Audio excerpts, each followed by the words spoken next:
Hey, as we all know, playoffs is on the way. We got the NBA. As for right now, we're gonna talk about deal. I said deal. The Milwaukee Bucks, bro. It just seemed like this season has been one of the weirdest, confusing, and just annoying, difficult season that Milwaukee has had in recent time. They were always able to, in past years, stay out of the media, not have anything going on. Everybody keep their head down. Chemistry, everything like all the stuff you want to check, check off. The Milwaukee Bucks were doing, but this year that hasn't been the case. We know about like how the postseason ended last year. We know about Coach Bud being released. Then they bring in a new coach. Then he get fired. Then here come Doc Rivers, who I'm not the biggest fan of, to say the least. We're gonna leave it at that. Then the trade for Damian Lillard and Jrue Holiday. It's just a couple things that I just got to get off my chest. Number one, can y'all please stop saying, "Oh my gosh, this is what the Milwaukee Bucks get. They should have never traded Jrue Holiday, and they should have never did this, and this wouldn't have happened." Bro. I'm here to tell you, bro. If the Bucks would have had Jrue Holiday, it wouldn't have made that big of a difference. They probably, I will admit, won a couple more games. They probably would have been able to hold on to the 2 seed, but that's about it, bro. Let me just nip this in the bud right here. Jrue Holiday for the past 2 seasons, bro. And I love Jrue Holiday. That's why I hate doing. I really do. Like before he even came to the Milwaukee Bucks, I love Jrue Holiday even more now that he came and got us that championship. Like, bro, when the Bucks traded for Jrue Holiday and they won a championship, he played amazing. Now we're gonna go to the next 2 years. When it came to the playoffs, he did not perform the same. Anybody like, bro, go back and look. It's not that hard to see. He didn't perform the same. Now, granted, I would say he was put in some unfair situations. Let's break it down. So, like I said, the first year he played amazing. Second year, no Chris Middleton, and the Bucks played the Celtics in the second round. The Bucks were up 3-2.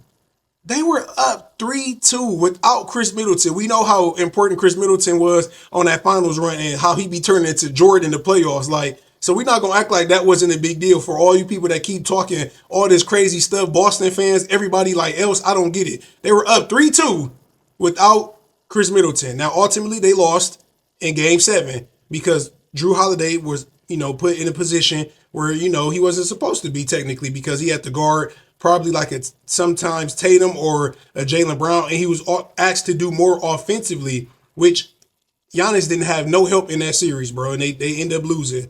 Okay, so we go on to next year, right? Which is last year. Jrue Holiday had one of his better years statistically in the regular season, so I was encouraged by that. Then we get to the Miami series.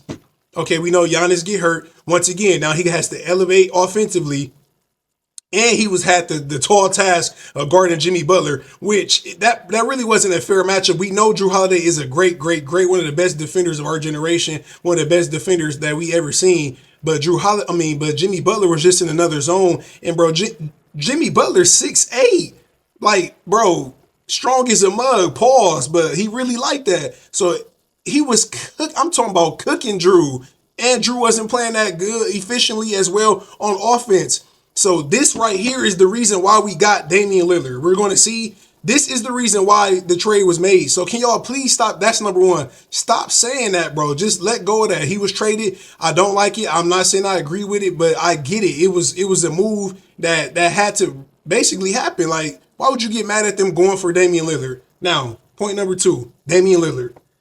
It was times this season where he didn't look, I would say his normal self as we expected. I would say on a consistent level, but it was times where I seen Dame come out, hit stretch. I think he had like an 8 or 10 game stretch where he was cooking, hit some buzzer beaters, all of that. So I get it. Like it hasn't been the most consistent that we would have liked, but he did have some things going on personally.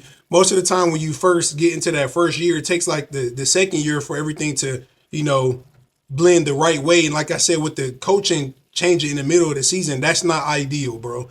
But this is the reason why the Bucks traded for Damian Lillard. This right here, this time, the postseason, I really think he about to go crazy. I could be wrong. I hope I'm right. I really think he about to show y'all like this is why he was brought to Milwaukee.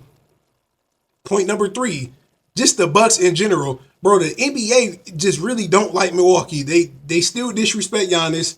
I just don't understand everybody. Oh, they would have never won a championship if they would if so and so would have stepped on the line, KD, and everybody wouldn't have got hurt. Like the Bucks then faced their own adversity in that entire playoff run. The very next round, what's his name? Giannis got hurt and they beat the Hawks 2 games without him, and then they go into the finals. They lost. They were down 0-2, and then they won 4 straight. Bro, go back and look at the last 10, 15 years. This always happens. A major injury happens, and it determines the outcome of what happens. Now, for the most part, the better team does win in the NBA because it's a 7-game series, but injuries always played a part. But since it's Milwaukee, everybody got to say, oh my God, it's so fraudulent, and they suck, and bro, stop, bro. Please stop. Stop doing that, bro. Y'all pissing me off. It hasn't been, like I said, the ideal year for Milwaukee, but just staying out of the headlines and everything. But it's just like the media talked about the Bucks as if they were a play-in team. The Bucks were literally the 2nd seed until the last game of the season.